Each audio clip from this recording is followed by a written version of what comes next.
Hi guys, let's go ahead and see how we can use try catch statement in Kotlin. So I need to surround this code call into send function using try catch.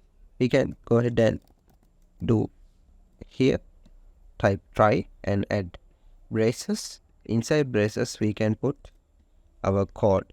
Now we have to add the catch. Okay. So in the parentheses, firstly we declare what is the exception variable name and use colon. Then I'm going to provide the exception type, let's say exception. Okay.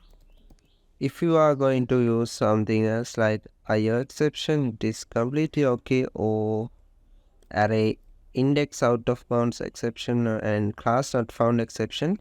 In our case, I'm going to use this exception that's available to me from Kotlin exception. Now we can add braces and do whatever you want here, like showing a task message, task.text, and this at main activity, and the message I'm going to say please try again, and the length task.length short, and final.show.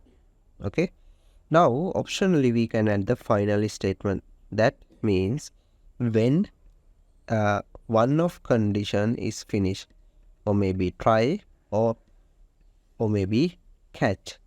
So if one of those are finished, this finally statement will be executed. That's actually optional.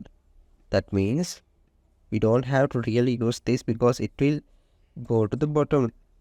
Okay, it will execute the code in the bottom. So optionally you can add that. All right.